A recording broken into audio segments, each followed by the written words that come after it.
ప్రభువైన యేసుక్రీస్తు వారు పేతురు దగ్గర ఉన్నారు. పేతురు, ప్రభువా నేను నీతో వస్తాను నీ దగ్గర కంటే రమ్మన్నాడు ప్రభు. తన మాటతో బయలుదేరాడు కానీ మునిగిపోసాగాడు. కారణం అతడు గాలిని చూసి అని రాయబడింది. ఈ లోకంలో దేవుని మాట వినే బయలుదేరావు, దేవునితోనే బయలుదేరి వెళ్ళావు, కానీ మునిగిపోతున్నావేమో, నిరాశపడుతున్నావేమో. కానీ పేతురు ఒక ప్రార్థన చేశాడు, ప్రభువా నన్ను రక్షించు అని. ఎప్పుడైతే ప్రభుని పిలిచాడో ప్రభు వెంటనే చెయ్యి చాచాడు, చెయ్యి పట్టుకు లేపాడు. అల్ప విశ్వాసి ఎందుకు సందేహపడ్డావని ప్రభు తన అల్ప విశ్వాసాన్ని సరిచేసి తనను లేపి నీళ్ల మీద నడిపి ధోనిలో చేర్చాడు. ఆమేన్.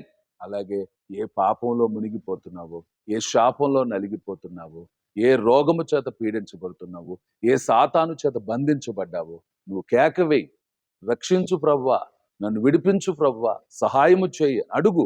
నీ పరిస్థితి ఏదైనా మార్చటానికి మన ప్రభు మనతో ఉన్నాడు. ఆమేన్.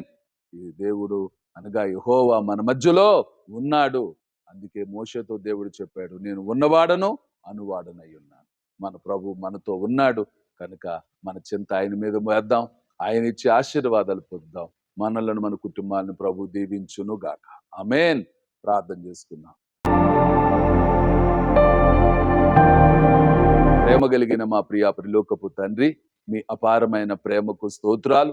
మీరు మా మధ్యలో ఉన్నారు కనుక ప్రభువా మేము దేనికి భయపడక, నిరాశపడక, విశ్వాసాన్ని కర్తని మీ వైపు చూస్తూ తండ్రి, పేతురు ఏ విధంగా కేక వేసి నాయనా మా ప్రభువా రక్షించబడ్డాడు, అలాగే నాయనా భక్తులు యోప్తా, అలాగే నాయనా మరి ఎబేజు ఏ విధంగా మార్పు చెంది దీవించబడ్డారు, హెచ్చించబడ్డారు, అలాగే మా జీవితాలను హెచ్చించి గణపరిచి దీవించమని యేసు నామమున అడుగుచున్నాము తండ్రి. ఆమేన్.